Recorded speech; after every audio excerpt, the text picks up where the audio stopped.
So this is Screencast 3, and this is relevant for session 4.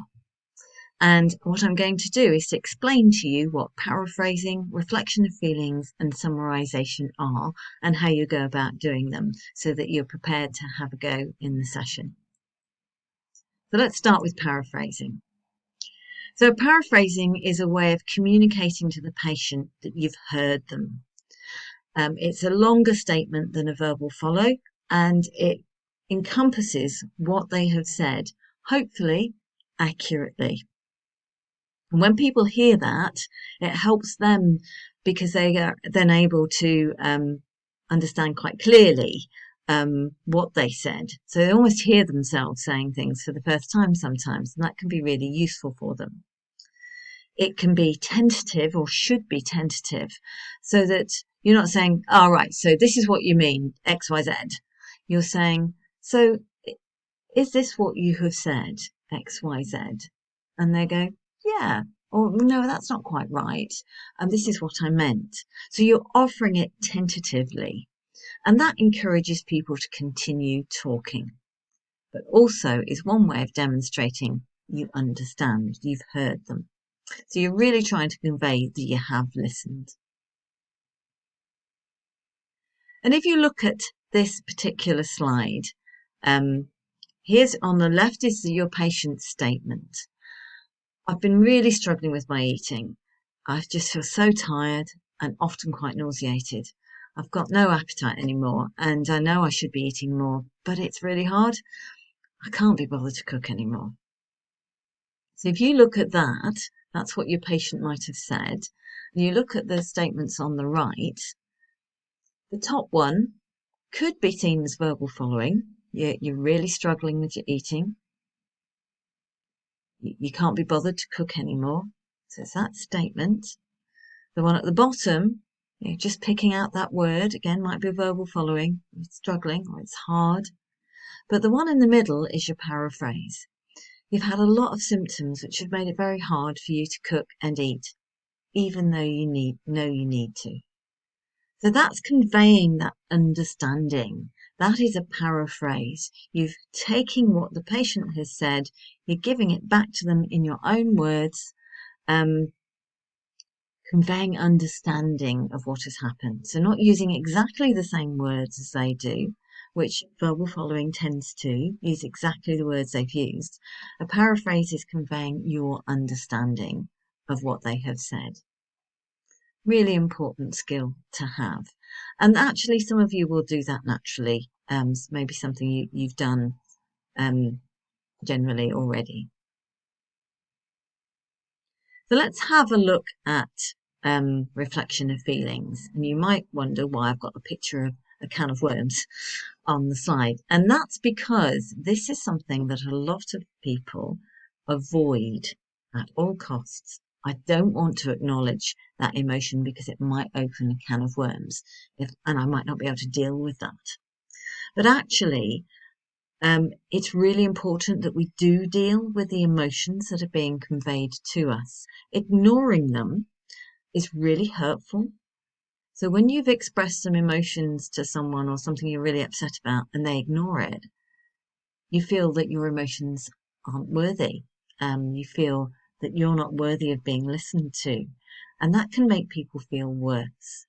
So reflection of feelings is a core skill that we use deliberately to identify the emotions that people have been expressing, so that we can see and tell them, yes, we actually care about these emotions. One of the things we tend to think about is that we've got to sort them out. We haven't, but we have got to acknowledge them and make people feel that their values, that their emotions are valuable and valid. So it's core skill. It's aiming to try and walk in their shoes. That's what empathy is often described as. So we're trying to understand that person's feelings or emotions, but stay separate from them. So we're not trying to get ourselves feeling all emotional, but we're trying to acknowledge the emotions that are there. And sometimes people express emotions, physically with their body or with their words that they haven't really acknowledged that they've got. So when they hear you mentioning them and coming back to them on them, they say, oh yeah, actually it is really frustrating or it is upsetting.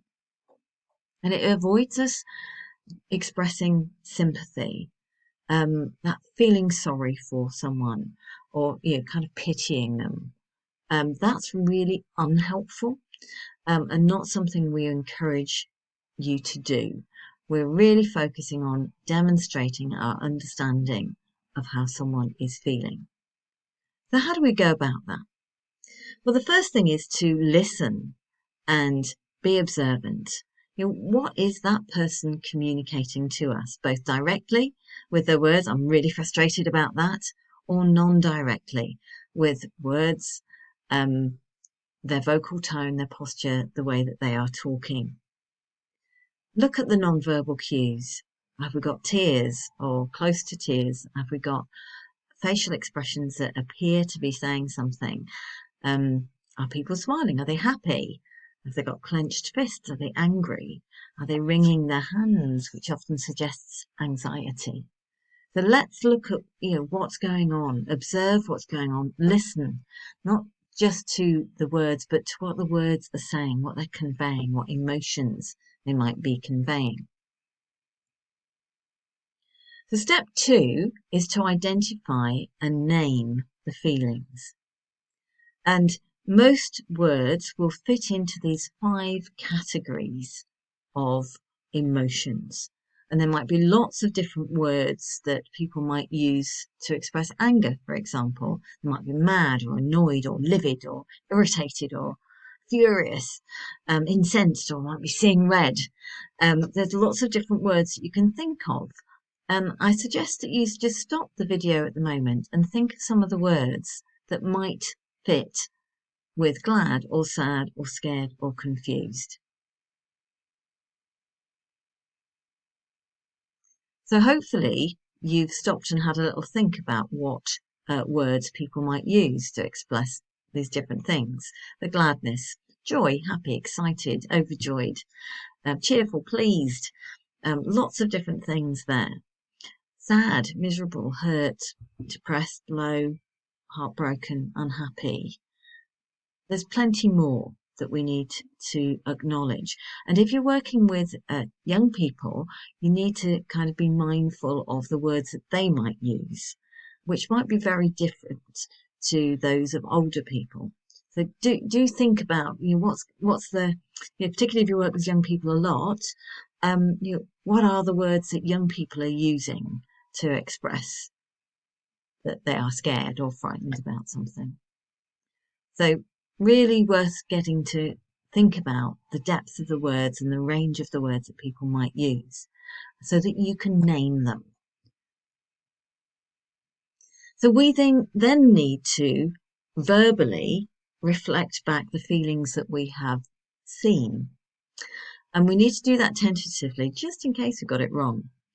So here's an example. It might be, it sounds as if you're feeling quite angry about what's happened, but you're offering it. You're not saying you obviously feel angry about what's happened. It sounds as if, or it looks as if that's made you feel quite angry. So you're offering it tentatively. Is that right? Check you've got it right. Check you've understood it correctly. Giving that person that opportunity to think, oh yeah, I suppose I am, or, well, no, I wouldn't say it's that way. I would have said it's this way. And you've really got to be thinking about the level of that fear. For example, if you're talking about someone being scared, are they feeling a bit apprehensive or are they feeling terrified? Those are completely different things.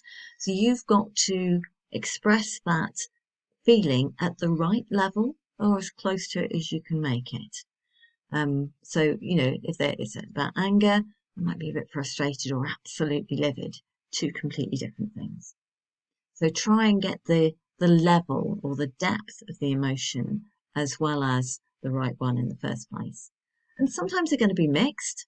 It sounds like you're quite happy about this situation, but still quite concerned about that. Mixed feelings are often present.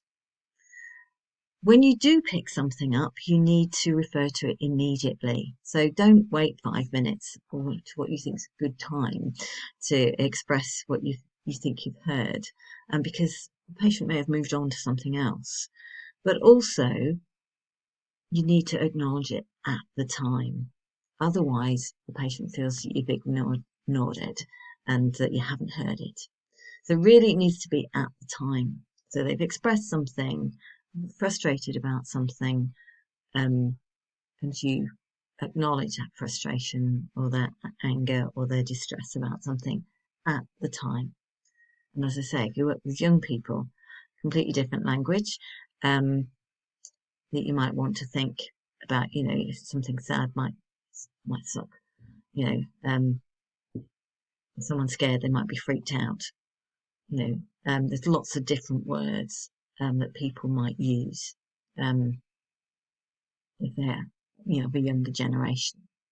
So think about those things. And the other skill we're looking at in session 4 is summarisation. And again, this is one that people tend to find relatively easy, because once you've done a paraphrase and you've acknowledged some feelings, what you're doing is pulling the story together. So you're including content and emotions if there were some. Sometimes you were not going to get emotions. People are quite okay about things, so they're not particularly emotional about the situation. We don't try and create the emotions, we just try and acknowledge ones that are there. So the summarisation will include the whole story, the content, what happened, and also any emotions if they're present. And it really helps patients sometimes to hear their story and check out whether you've got everything that they really feel is important for them to tell you at this time. And it covers a longer time in your consultation than a paraphrase might do. You might paraphrase several times within a long story of a patient. So it might cover a longer space of time, but it still needs to be tentative. That's still offering it. May I summarise what we've done so far? Is this the situation? This is what I think. And check if you've covered everything. Is there anything else you wanted to talk about? A good summary, that's really good information for you to be writing in your patient notes. So it can help you with your note keeping as well, your record keeping, if you've summarised well. So when do we summarise? That's an important question. Think when the patient has told you their story, what led to the appointment. It will help you to convey you've understood that, and that's all the key things that they wanted to tell you about. Sometimes you might do it after dietary assessment. So if you've explored their typical day, you might summarise that and make sure you've picked up the key points, not just about what they eat, but where it fits into their day. You might do it at the end of a consultation. I guess that's the most obvious time. But also it's really useful when you follow up. So if you're seeing someone for a second time, you might start with a summary of what we did last time. So that then gives that, so this is where we got to last time. Is that, is that correct? Would you like to then fill me in what's happened since we last saw you? So you make sure you're starting a follow-up consultation on the same wavelength. And it will enable you to pick up on things you had talked about last time that may have moved on, they may have changed, or something that you agreed you were going to do and didn't happen. So you're following all of those things. And finally, here's just an example that you can read through. Since you've moved to your new job, you've struggled to get to know people, you're working long hours, and the people at work don't mix outside work. And as your children have now gone to university, you don't have any contacts through them. You're so tired after work that you've not been doing anything in the evenings other than watching TV with a glass of wine. So you're feeling really fed up and lonely and can't see how to change things. Is that right? Have I missed anything? So you're offering that summary of what you've talked about, so the patient can hear everything that you've understood and grasped and can tell you if there's anything else they really want to include.